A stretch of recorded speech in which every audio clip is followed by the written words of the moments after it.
What's going on? What's going on? What's going on, party people? I want to say what's up. I got a special guest, man, today, man. We go me and this guy go back almost 20 years now. I remember first got into coaching. I actually remember him playing a little bit. And so anyway, we every off season I run into him and his name got brought up to me the other day, and I just said, wow, you know what? I said, this would be a great guest to have on somebody that spent, he's going to tell you how long he's been around the game, the professional game and big leagues in general.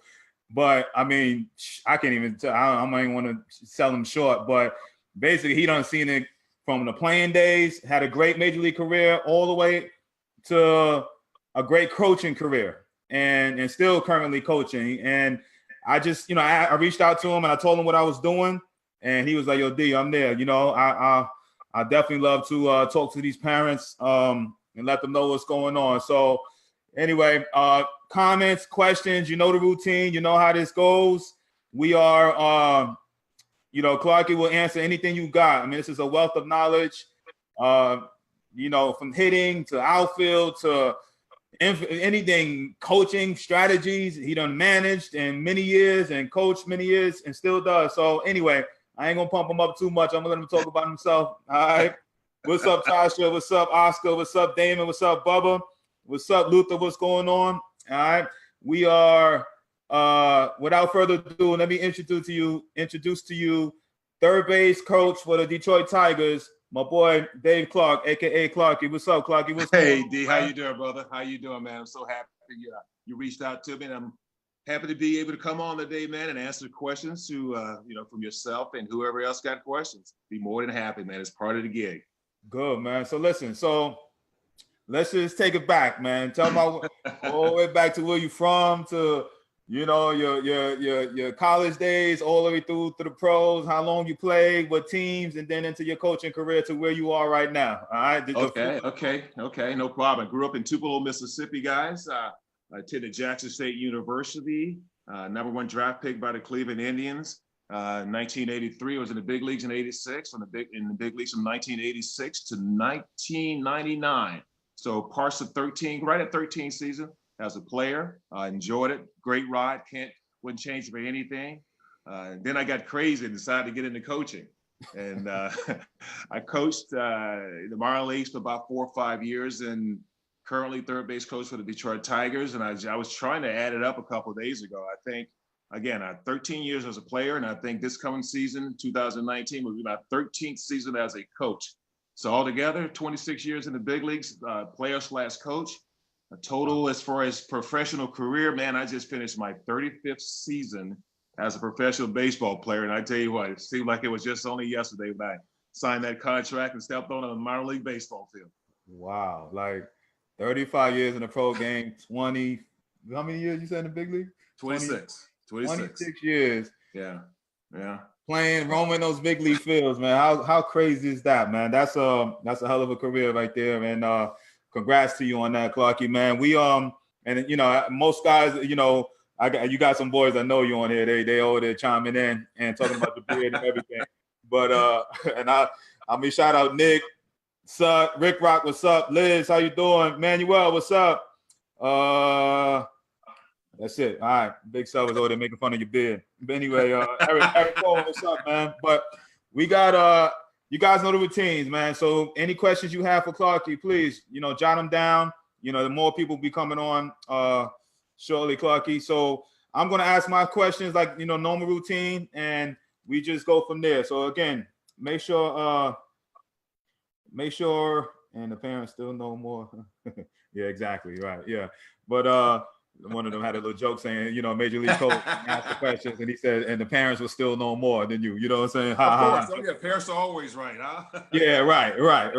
So, but anyway, I want to get your being 26 years around the Major League game and 30-some years in the professional game. And many of you don't know, in off seasons, Clarky has a pulse on the youth, the kids that are playing, travel balls, and he has a great pulse on the travel ball scene too. You know what I'm saying? From youth and to teaching lessons to camps and everything. So he knows the state of the game. So for the 30 plus years around the professional game, give me your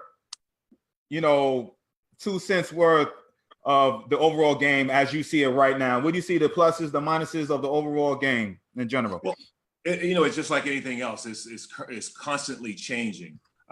D, when you came in, it was pretty much the same game it was for me, even though it was probably 15, 20 years later. Mm-hmm. But it was still the same.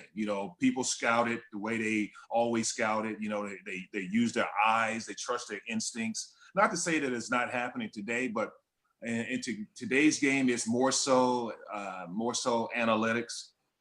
Somehow they kind of got away from the human element to some degree, which hopefully it'll get back around to the way it used to be.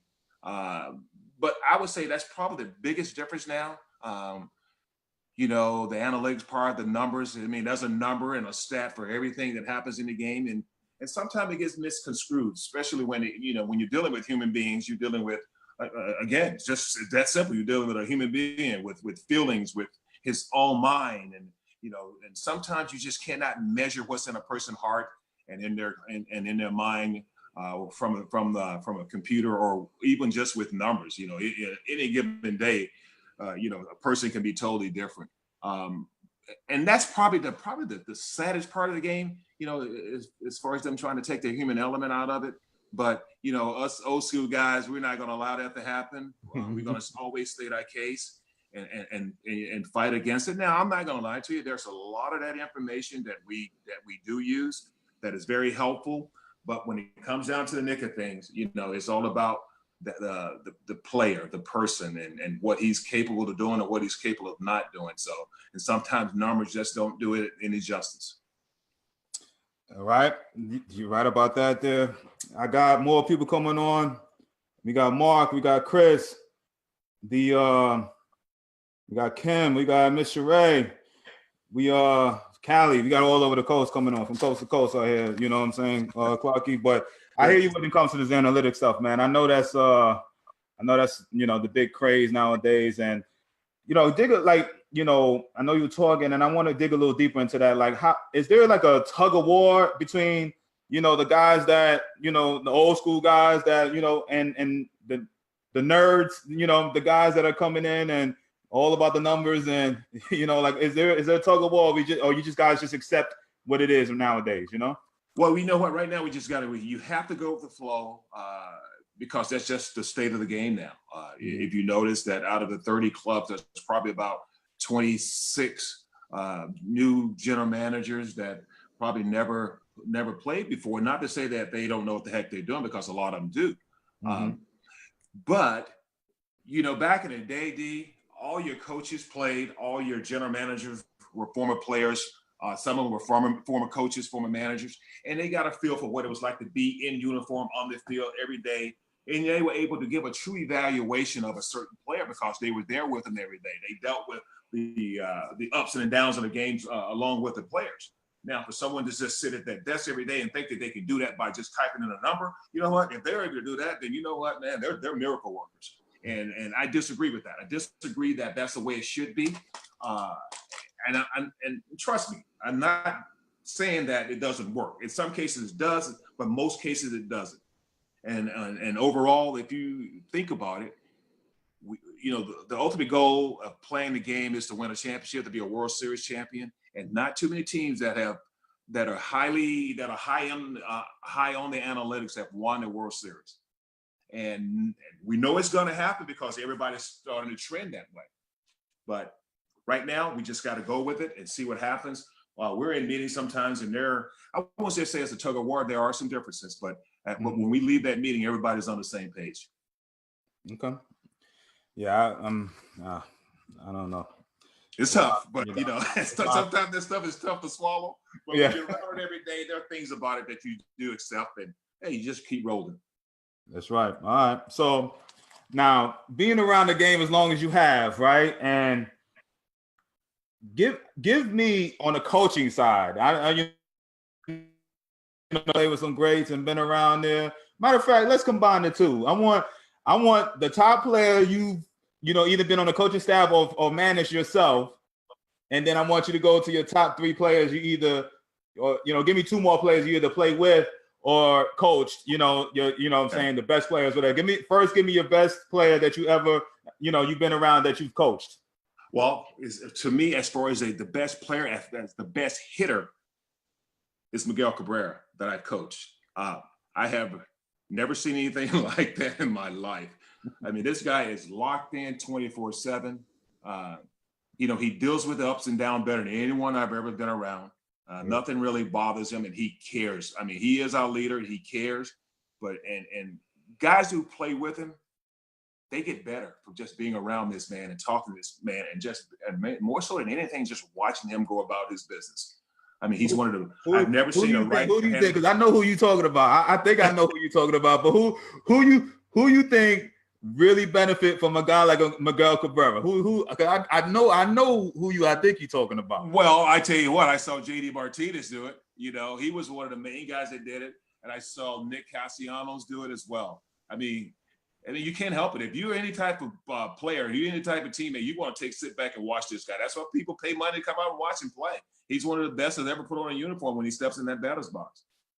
Yeah, that's what I thought. Because that boy JD is a bad boy too. But if you can, I'm gonna go off script a little bit, man. But tell that story about how you guys got JD. I don't think a lot of people. I know he ain't with you guys no more, but I know we talked about him and that whole situation. And I want to kind of give a background about adversity, about teams giving up on players and all of that. If you could kind of give a little, background about that whole thing, because they see JD now $100 million, but they don't know. I don't think too many people really know that backstory about JD. Okay, here's the JD Martinez stories, and I want to say it was in 2011 when we brought him up from AA when I was with the Houston Astros. I was a third base coach, and I got a chance to see him briefly in big league camp. And if I'm not mistaken, he was probably about 21 years old, green, just like all the other guys, just happy to be in the big leagues and be around the players. Well, we send this kid to AA, and he just goes on and hit about 340. So we bring him up. Right at the deadline. So right after the All-Star break. So we make a few trades to bring JD Martinez up. Well, JD comes up and proceeds to lead all the American National League at that time in RBIs for the month of August, hitting third in the lineup. He got a rookie just getting called up to the big league, hitting third in front of Carlos Lee, was probably at that time probably one of the better hitters in the game. So let's fast forward. JD went through a few injuries. That was in 2012. He hurt. I think he broke a bone in his hand. He was dealing with some knee issues. And then in 2013, he makes our club and gets hurt right away. So we, for about a year or so, year and a half or so, no one got a chance to see this kid, but I was around him every day. So new people come in, running the organization. And I want to say, 2013, again, he got hurt. 2014, I leave the organization, go join the Tigers. JD still with the Astros. He gets released. And first person he calls, he got released. JD Martinez got released. Okay. By the Houston Astros, who had lost 108 ball games a year before. Okay. He was supposed to be part of the rebuild. But anyway, let's just go ahead on with the story. So JD gets released, called me, told me he had gotten released. I won't get into our conversation, but the only thing that I told him, the main thing I told him, I said, do not sign with anyone until you hear from me tomorrow. I made a phone call, called my manager, talked to the general manager. JD Martinez was a Detroit Tiger the very next day. Wow. We get him in camp. He goes off. We send him to AAA. He goes to AAA and plays in 17 ball games, hits 10 home runs and about 30 RBIs. The rest is history. Call him to the big leagues. Now he's a $120 million man. It's amazing how you can just turn your career around like that. Hey, listen, more power to. I didn't know the whole when he got caught up from AA. I didn't know that whole that little stint that he went off. I just remember him being a top prospect or something. Like a prospect, and I just remember them giving up on him, and I was like, wow. And then a year or two later, I remember you and I talking about, and I'm like, and I'm just seeing this dude hit opposite field bombs, and then I hear the backstory. And I don't know, that just, it resonated with me, obviously, but I was just like, man, good for him, man. And I don't know, I think everybody goes through adversity. I don't care, everybody from lot of people don't know the Big Poppy David Ortiz story, how he got released from Minnesota. You know what I'm saying? Exactly. And but you guys, they all see the back end story. But anyway, I know that wasn't a part of the script, but I wanted to kind of go off and just tell that story because I know you and I have talked about it. And I know you pulled the strings on him, you know what I'm saying, but being over to Houston, but that's just crazy. And I know he's probably forever grateful to you for that. You know what I mean? So yes. No, but anyway, give me the two other players that you besides Miguel Cabrera that maybe you played with or whatever that were the best players. As far as playing with, best player was probably the best player in all the 90s and the 2000s was Barry Bonds. I got a chance to play with Barry when I went over to Pittsburgh in 1992, and it was a treat to watch this guy do it every day. People had a lot of things to say about Barry, but I will tell you this, Ray. Just he's a fine man, good guy. I tell you what, he's a good teammate, good guy to be, to just be around and mimic and just talk baseball with. One of the smartest hitters I've ever seen, and wasn't afraid to share his knowledge. Just a lot of times, a lot of people was afraid to approach it, but he was a very, very approachable guy. Went about it and did it the right way, and best player I've ever seen. Hands down, I already know, man. Them years, oof, Yeah, you saw man. him early though. You saw him, I saw him early. 330 and stealing bags, and then exactly. Yeah. Exactly. So anyway, I want you to, for all the parents that are on who you got to, most of them are junior high and high school parents, and what would be your give them an idea of maybe the speed of the game or how to, because everybody sees the big leagues and they, I know it's like, but I want you, you being in the pulse of the youth game and all that, like what is the main difference? Obviously the pros and all of that, but I want to, compare what's in store for these youngsters to, what makes the big league so great, so those players and, what is it, you know what I'm saying? Well, a lot of times it's just like what you said, D. A lot of times watching them on television and going to the ball game to watch it, you're looking at a finished product. A lot of times parents and kids young players don't understand how they got there. It was a road. It was a process of getting there. And as well as I do, man, it's hours and hours of work. On all facets of the game, you're hitting, you're fielding, you're throwing, you're running, your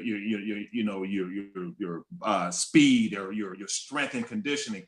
All of that stuff is very vital to the game of baseball. But for me as parents, just allow the kids to play, let them be themselves. The game of baseball is hard as it is.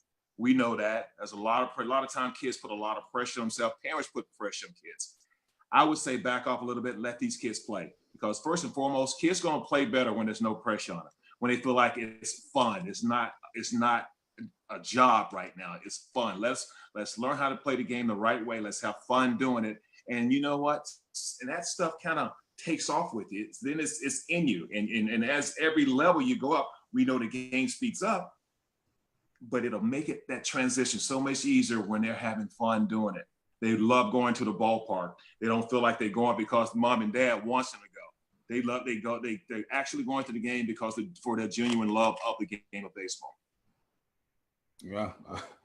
Hey, amen to that, man. Listen, we got a bunch of more people coming on, man. I guys I ain't seen and heard from in years and played against and all of that.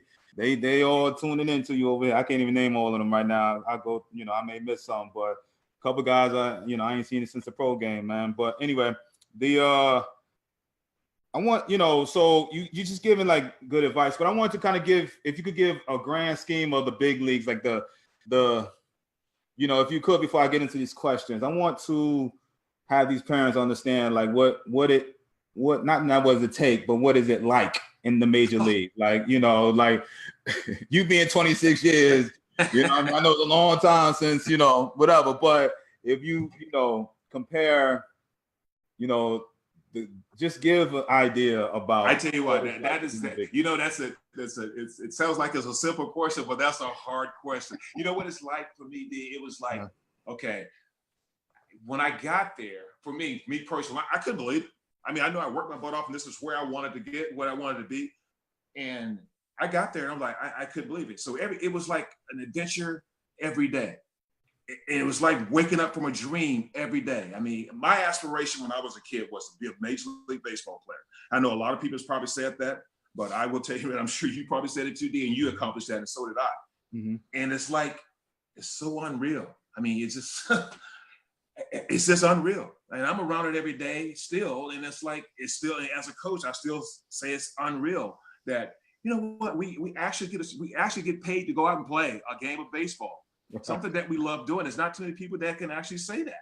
And now I actually get paid to go out and coach, and I love doing that as well. Coaching third base, to me, it's the closest thing as being a player. And it's like, and it's every day.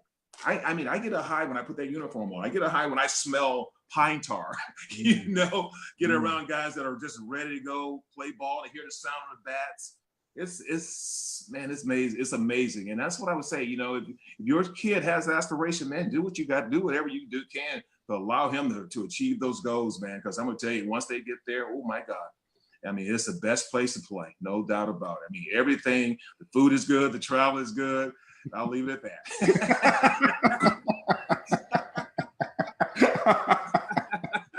That's right. We're going to keep it at that PG. It's an awesome livelihood. I tell you that. Awesome livelihood. Yeah, you crazy, Clark. All right, man. So let's I know this is off the script again, man. And the parents, a couple of them ask the questions. And remember, you know what I'm saying? People listening in, please. You know, I'm talking, you know, parents, just, you know, this guy's been around the game. If you got any type of, you know, questions or you want to ask, like, you know, just random, I don't want to say random, but make sure, you know, good baseball questions, like, you know, hey, who's the hardest worker? You know, just come up with some good questions. This is 20-something years of big Major League Baseball, played the last 30-something years. He's been around the best players in the world. So again, any type of like questions that you have about players or routines or anything, please. I ain't gonna give you the, you know what I'm saying, the questions to ask, but I just know if I had a major league coach who's been around, and I ask the dumbest questions, you know what I'm saying, just to see, you know, what he'll ask. But anyway, I'm give me your, as a player and as a coach, give me your two games that you just saw, either the atmosphere or the playoffs or the most pressure, the most, you know, like, or just the best games that you ever been a part of too, either one coaching or one playing. Ooh, playing. I had quite a few highlights as a player, but I really thought that when two things, I'll give you two quick stories. My first at bat in the big leagues. Who'd you face? You know, I get called up and they didn't bring me up right away. So I had 2 days off before I actually made my major league debut. Oh, wow. And yeah, man, it was crazy. And it happened. And I knew they did it on purpose because it was my birthday. Make sure they brought me up on my birthday. Oh, nice. But I got 2 days to think about this, man. It was driving me nuts. I'm like, what the heck am I going to do in this little small town for 2 days before I actually go to Toronto? Well, anyway, so I started having this dream. I knew I was going to face. They told me I was going to be facing Dave Steep. Oh, wow. And D, I tell you what, I had a dream where this guy's going to throw me 3 of the nastiest sliders he's ever thrown, and I won't get the bat off my shoulder. Man, I stepped into the box for the first time. I took first pitch slider strike 1, first pitch slider strike 2, pitch slider strike. The bat never left my shoulder, man. I'm like, what in the heck is this? But you know what? He was a beast back in them days. I know, right? Yeah, So after I calmed down, second at bat, he threw me a first pitch slider, hit it right by his right ear, man. Nice. And from then on, he was my dude. I owned that guy. Nice, man. And he was a star too. He was. And another story when I first time I faced Nolan Ryan. Nolan threw me 3 nasty curveballs, man. 12-6 breaking ball. Couldn't. I was, Nolan Ryan. I'm looking to hit his fastball. Right. He's supposed to throw 100 miles an hour. So he throws me 3 curveballs. Went down looking. Okay. So now we proceed to get in like the 6th inning, I believe. He's got a no-hitter going. He had just walked 2 guys in front of me. First pitch curveball, ball 1. First pitch curveball, second pitch curveball, ball 2. I'm like, call him the papa. Right. So now I get the heater, brother. Took him deep, opposite field, hit the home run. My manager took me out of the game. I didn't understand it, but I found out later he didn't want me to get hit by Nolan Ryan. Oh, wow. Yeah, so he protecting you. So, you went off for Nolan? I went off Nolan, man. I did. And I tell you what, yeah. And my manager thought for sure he was going to hit me the next at bat, you know. Right. And that's the only fastball you saw in 2AB. That's the only fastball I saw from him. Sure was. Yeah. Yeah. Wow. Well, listen, hey, I'm gonna get on these because like I love that type. You can talk this type of stuff all day. You know what I'm saying? Just being a hitter, man. That's awesome, man. That's a great story, man. So let's I'm gonna go into these parents' questions, man. And let me see. Let me go backwards over here. A bunch of comments, man. All right. We got Mark Woods from Indiana asked Coach Clark, in your opinion, what is lacking the most in the new young players as far as skill, knowledge of the game, you know? You know what? That's where what is lacking is I would more say this. I would more so say it like this. You know, we have to teach these kids the history of the game of baseball and teach them how to be students of the game. You know, knowing the history is very, very important because, you know what, I can ask some of the guys on my team right now, who was Andre Dawson. I bet you 99% of them couldn't tell you who Andre Dawson is. And we all know who he is. He's a Hall of Famer. Right. So I think that's probably the number one thing for me is teach these kids the history of the game and then teach them, you know, how to play the game correctly, play the game, be a good teammate, you know, and just play the game the right way. There's a right way to play the game, you know, and it's giving it all you got, rooting for your teammates. You know, you don't get it done, you hope the next guy get it done. You don't get it done this at bat, get it done the next at bat. It's picking each other up, just being a good teammate. And that's the art that's being lost in the game today. Because I'm gonna be honest with you, we get these kids now, man, and they think they have all the answers, and they're always, you know, 95% of the time they're wrong. So we're having to teach these kids how to play the game again, and we learn it at an early age because we had to. Mm-hmm. Now, do you guys? And you just answered my question. I was gonna as you were talking, but like, how many times do you sit there and be like, you know, like I can't believe he doesn't know what to do, and he's on a major league team, you know, major league level talent obviously is there, but like you're like, man, I can't believe he doesn't know how to do X, Y, Z. You know, have you run into that a little bit in the big leagues, or? It's happening more so now than ever before, D. And a lot of that is because we're actually rushing kids to the big leagues. They're not getting enough time to harness their skills in the minor leagues. And a lot of that, and we all know it all comes down to money. Right. A lot of that is okay. The sooner they get to the big leagues, you know, they can push another guy out, an older guy out who's making a lot more money than this young guy who just called up. So a lot of that has to do with it, the rushing of these kids to the big leagues. But you know, what our organization is doing now is just trying to do this fast crash testing of these kids and make it a year-round thing for them, so they can actually learn to play the game, put them in these classes, teach them the game of baseball, and hopefully it sinks in with them. Because you're right. I mean, we get guys to the big leagues that throw into the wrong base. Now, you know, being an outfield coach, man, that drives me crazy. I'm like, okay, you're going to come to the big leagues. You know, we got a guy on second base, 2 outs. You got a ball to hit to your left. You think you can go get that ball and then throw this guy at home plate. Right. Now you don't let this guy, the batter runner, get to second base. Second base, yeah. At first, yeah. Wow. Ball in second. So we run into those things. You know, I let them I give them a mulligan. Trust me. After that first time, hey man, you know, we don't have to talk. That's my area. You know, I take pride in what I do. You know what I mean? And so, but that's it though. And not make the same mistakes over and over and over again. You know, so we're gonna start holding these kids in the minor leagues a little bit more accountable, like it used to be. You said you know, I don't know if you was being like sarcastic, but you saying they are actually taking them to class, like they're physically going to class? Yes, they're physically going to classes. So at least they are in our organization. Nice. You know, we have classes for these kids. Yes. That's awesome. I like that part. Yeah. All right. So D Brooks in Alabama asks, do you see a change in the knowledge of the game from the kids growing up in the analytics era? I'm sure there will be. That's for sure. That's one of the reasons why it's here. And for me as an old school guy, I have to get on board with it. But yes, there is. You know, 15 years from now, that player who was born in the analytic area, man, I hope I'm still around. But yes, I can see it. I can see it happening, man. But yeah, that's like I said, that's one of the reasons why it's here, because they're gonna get it to the use. But some of that stuff, I will say this, especially when it comes to the hitting part. The hitting part is the part that kind of messes me a little bit, because we're talking the launch angle stuff, exit velocity. I'm okay with exit velocity, but this launch angle, guys are striking out more, guys are walking less. My whole take on that is, let's teach these kids how to hit first. And the guys that are going to hit for power, we know that's going to come anyway. Right. But let's not bring that kid up who think, who has a better launch angle than the other guy.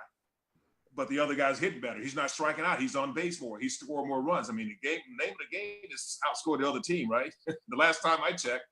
But when you got a guy who's, have a high launch angle that's striking out all the time and not getting on base, he can't help us win ball games.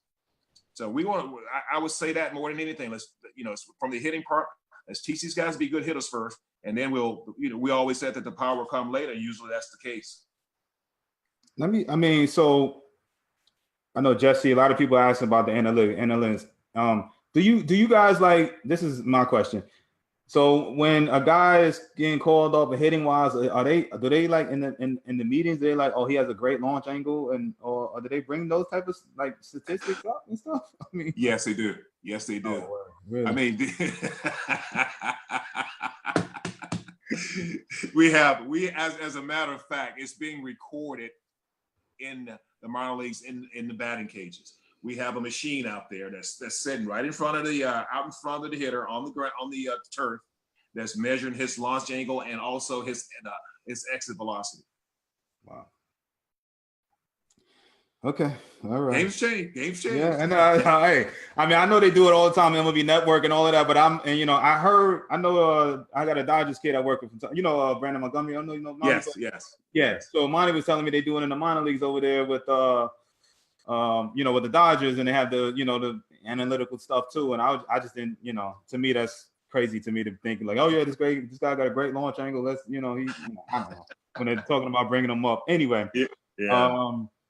Now, Jesse asked, basically strategy-wise, do you believe in the analytics? As far as like, we talked about this, but he asked the question. And I'm just, okay. The last part of the question he asked, as far as in the big game, are you going to the analytics? Are you going to, what I mean? Like, you know what? Like I say, we can use some of that stuff, but when the game's on the line, I'm going with my gut. I'm going with my gut instincts, and my gut's gonna tell me if this lefty, that I got on the mound can get this right-handed hitter out better than the right-handed pitcher, the right-hand reliever that I have down in the bullpen. I'm sticking with the guy that I know that can get it done. You know what? And if I lose that ball game, you know what? At least I lost it on what I believed in. Yep. All right. Nick asks, in your opinion, best path, go back into the draft and or go to college JUCO, or sign as soon as you get drafted? Okay, I will say, I will say this right here. For me, it all depends on if you're ready, if you're mature enough to sign, if you're mature enough to handle the pressure of professional baseball. Because we see kids from the Latin American country that can sign at age 16. Now, granted, they don't come over here right away. They wait till they're about 18 years old, where they feel like they are more mature. But that's my thing. I think if that individual is mature enough and can handle it, I would say, it makes the decision a lot easier. And for me, also, it also depends on where this kid was drafted, what round he was drafted in, whether he was a high school kid, JUCO kid, a four-year school, a guy who came from a four-year school. We know as well as anybody that high drafted high school player is going to be allowed more time than anybody else, because he's probably going to be 17 years old. And so they're going to take their time with him, unless he could also be a freak like a Mike Trout, that's going to get there in a year and a half or so. But Mike was mature enough to handle that, and he's got crazy talent. That guy who got drafted from college, let's say he was a late round pick as a junior or a senior. Well, as well as I do, that kid's going to be put on the fast track. He's going to be sent right to probably high A ball, low A ball, high A ball, and get challenged. If he can't make the adjustments, he's probably only going to be given at least two and a half years. Where that high school guy is going to be given 5 years. So all of that stuff does come into the equation. I was lucky to get drafted as a junior, first round pick, and took advantage of it. And I was in the big leagues in 2.5 years. Wow. Let's piggyback over that. Can you break down for the listeners? You kind of hinted on, you said it already, but I want you to kind of like really, the question is, what is the you been around the game for, you guys are being rushed, but the average player, let's go to high school and college, you know what I'm saying? How long does it usually take for that guy to get to the big leagues?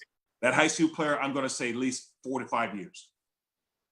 Again, he's 18 years old, so he's going to probably be in the big leagues by the time he's 21 years old. That college kid who probably came out as a junior, 21, 22 years old, he's going to be given an opportunity to get there by the time he's 24. He's not there by 24, 25. They got to probably have to reevaluate it. Maybe he won't be an everyday player. Maybe he can do this as a guy who comes off the bench. You can find roles for guys like that if they did well in certain part of their talent. With at least 3 out of 5 of their tools. That other kid who measured 4 out of 5, and it's as far as a 5.2, he's going to big leagues. We know that. Now it comes down to the mental capacity of the game. Again, like I said, that maturity part. Mm-hmm. So let me ask you this. So, because I guarantee 90% of the parents that are on here listening, they don't, I got asked this the other day, and just they don't know. But in their mind, they see the Trouts, they see the Harpers getting up so young in the 1920 and Machados and all of that, but they don't, that's why I asked this question, because, when I tell them, I say, yeah, it usually takes, 4 to 6 years, to make it, out of high school. And then, and they're like, oh, so-and-so went to the minors. And I'll be telling you, yeah, Griffey went to the minors. Yeah, A-Rod went to the minors a little bit, but I'm like, the greatest of the greats, Miguel Cabrera, went to the minors. Yeah, and exactly. If you could give and let them understand, like, listen, like, I think it was 1, 2 guys. Has anybody ever gone straight from college? I know high school hasn't happened, but straight from college into the big leagues? Yeah, there has. Dave Winfield was one of them. Never put on a minor league uniform, went Really? right to the big leagues. Yes. Okay. God, and we were just talking about, what? There was a pitcher a couple years ago. I want to say Mike Leake. Mike Leake came from Arizona State, and I don't think he actually went to the minor leagues. Really? He signed as a first-round draft pick by the Cincinnati Reds. They brought him right to the big leagues once he signed. What? Yeah. As of late, not many. Was Pete Incaviglia? Is that did I hear that right? Oh no. You know what? Pete got drafted by Montreal and didn't sign, and I think they ended up trading his rights to Texas. And you know what? I think you're right. I don't think Pete went to the minor leagues. Because he was like the only one I could think of, like, because I heard stories about him. You know what I mean? Like, know. And you know what? And matter of fact, there was I'm gonna think. This is gonna be way back before me. High school pitcher, down in Texas, David Clyde is the only person, only high school player to get drafted out of high school and go right to the big leagues. What? Yeah. I didn't think no high school players ever. So one pitch, Yeah, there's only been one that was drafted. Before the draft, right. It was a little bit different, but drafted, yes, David Clyde. Wow.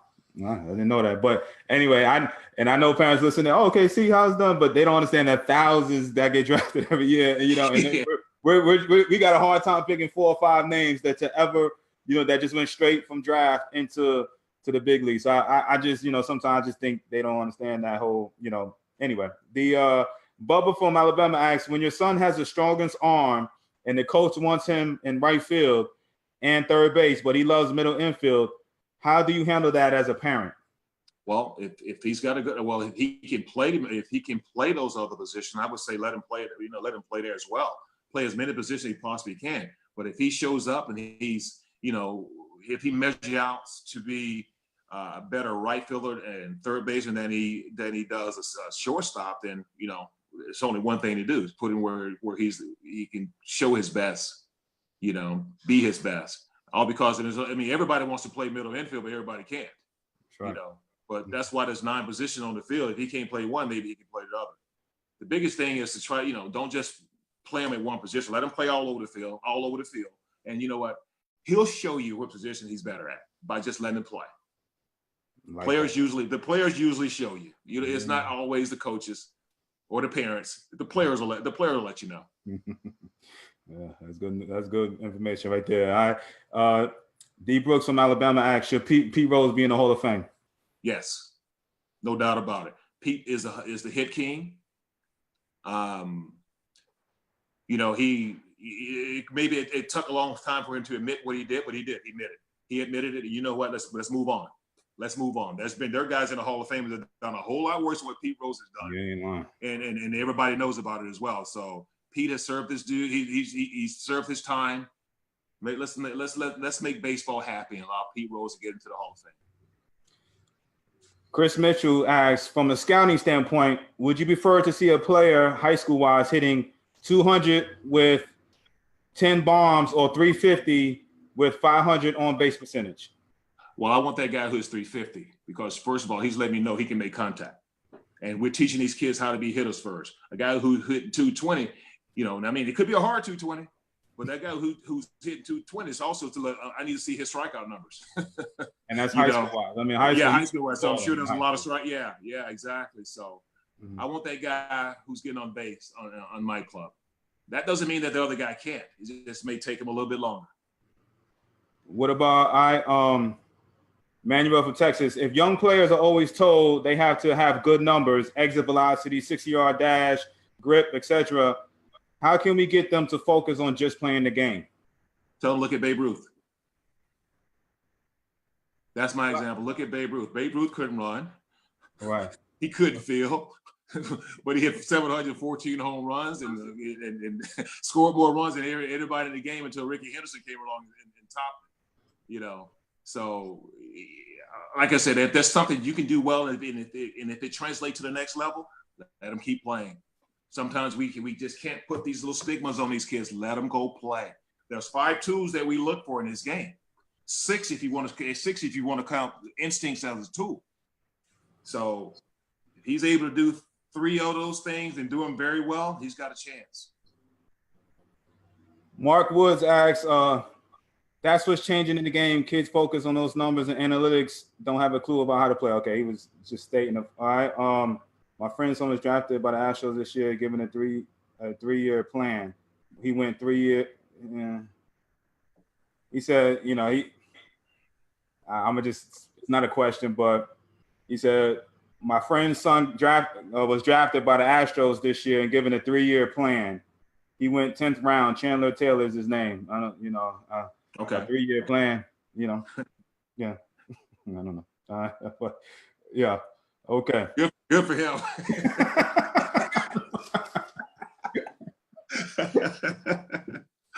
I don't know a 3-year deal or 3-year plan. If he don't do what he got to do, that 3 years is cut shorter. I hope he get 3 more. He won't get more than 3 years to get a chance. That's exactly right. You put up the numbers, he'll be around.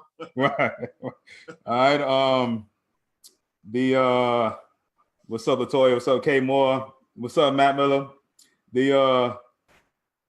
Carl Nichols asks, David Klein went right to the big leagues out of high school and Al Kaline. Okay, so he said David Klein, David Clyde, Mike Morgan, right? And Al Kaline went all out of high school. Carl Nichols. I see Al every day in Detroit, and I couldn't think of that. But heck, that was in the 1940s too, though. Right. What's up, Carl? Good to see him on, man. A lot of pro guys coming on today. You know what I'm saying? That's good. Yeah. But what's up, Danny? What's up, Brad? What's up, Vic? Tyler asks, what would you like to see done differently at the youth level that would translate into future success for kids? Plenty of issues to pick on, but curious if you have any big ones. You know what I'm saying? Like, what do you see, basically, what do you want to see differently done for these youth guys? You know what I'm saying? That that would translate for those kids that have a chance to get to the big leagues. Well, I would say this right here. Again, let's make sure that we got coaches that understand that the game is fun. It's not. We all take the field to win ball games, but when you're at that level, when you're at that youth level, let's teach them how to play the game the right way, be good teammates, win, lose, or draw. Let's go get them again tomorrow. We put too much pressure on these kids to win the game. Let's make these kids better. Let's make them better If we win, we win. We lose, we lose. But you know what? We'll get it. Whatever they're doing wrong, we'll fix it, and it's going to make them better. That's what we got to concentrate on more, is just developing good ball players instead of trying to teach them how to win all the time. All right. Chris Mitchell asks from Memphis asks, how much of mental toughness is taught at the pro level? I don't know if it's taught, because that's something that's in you. You either have it or you don't have it. Yep. All right. We what's up, Gabriel? What's going on? What's up, Alexander? What's up, Andre? What's up, Danny? He says so many questions I could ask. Tyler asks again, how critical is unorganized baseball from a player development standpoint? Like, how critical is that going on right now? How critical is unorganized baseball going on? How critical is unorganized baseball from a player development standpoint? Well, I tell you what, if it's unorganized, if it's not being done, those guys won't be around. I can tell you that right now, because I know we are very strict when it comes to that. Our general manager, our farm director, field coordinators on top of everything. They're not only teaching the players, also teaching and coaching the coaches as well. Because in the life of a coach is not easy. I can tell you that right now. As well as anyone, D. We're at the ballpark at 11 o'clock every day, finding something to do, wait on these players to get there, especially in the minor league, all the early work, pre-game, post-game work. It's so much stuff that's going on that, we have to hold ourselves accountable for it, especially being coaches. And if we don't get it done, I can tell you right now, we won't be around long. That's for sure. What is the coaching and playing opportunities or winning for ages? Nick asks, I don't know, nigga. I'm just gonna put it how you put it. Coaching, playing opportunities, or winning for ages 13 to 17. I don't know if you're talking about opportunity or winning. I don't know. You know what I'm saying? That's a tough question. Nick, you may have to rephrase that for me, brother, because I don't know.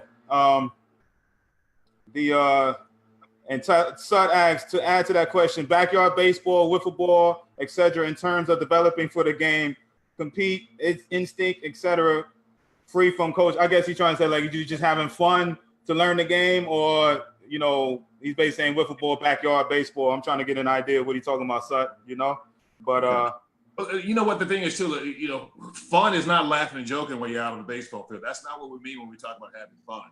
But what we're talking about, teaching these kids how to play the game the right way and making it fun for them to learn how to play the game. It's not like we're going out there in this playground baseball. It's structured baseball and teaching the fundamentals. The fundamentals can be fun, especially when you're doing it the right way. All right, Nick cleaned it up. He said, is it better to play on a winning team or, having fun and developing? Well, you know what? Well, at the big leagues, we want to win. I can tell you that right now. You win the big league. That's what the minor leagues is for, development. In the big leagues, you're paid to win ball game. That's why the salaries are so different. And that's why guys lose. Guys are in and out so often too, because maybe they're not getting the job done, or could be other situations. But I managed in the minor leagues for 6 years.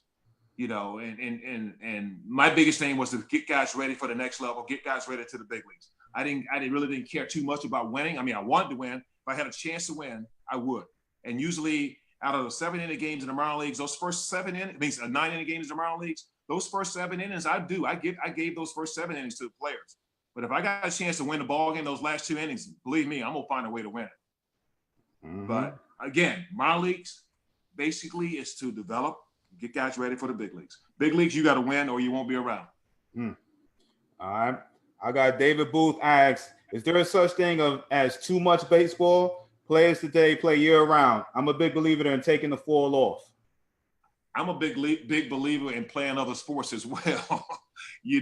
I do believe you can get burnt out, but I do believe also taking some time off away from the game is very, very important. I know these kids today are playing a whole lot.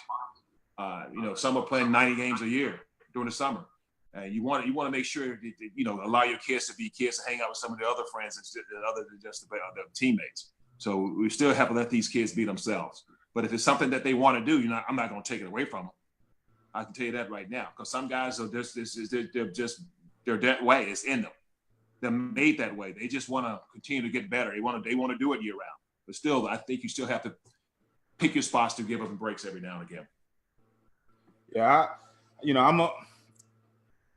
I think definitely playing multiple sports helped me, but I think, in the grand scheme of things, when that first week or first day or a week or two in our pro game, it's an eye opener. You start seeing them, the Dominicans, and you see them, these dudes that just play all the time. And me being a multiple sport guy, I'm like, you see very quickly like how far you are behind. You know what I'm saying? I was like, I'm used to playing my 35, 40 games the most a year, and then you see these kids that do that in a month and a half down in Dominican or down south. I mean, it's that fine line. I definitely believe in multiple sports, but I definitely also believe like you play a lot. We see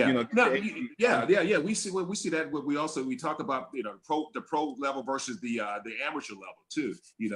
Those Dominican guys that are playing pro ball, yes, they're playing year round, but they also get a chance to take breaks too, especially ones that are down at the academy. Not a whole lot now, but this time of the year now, their summer season is over.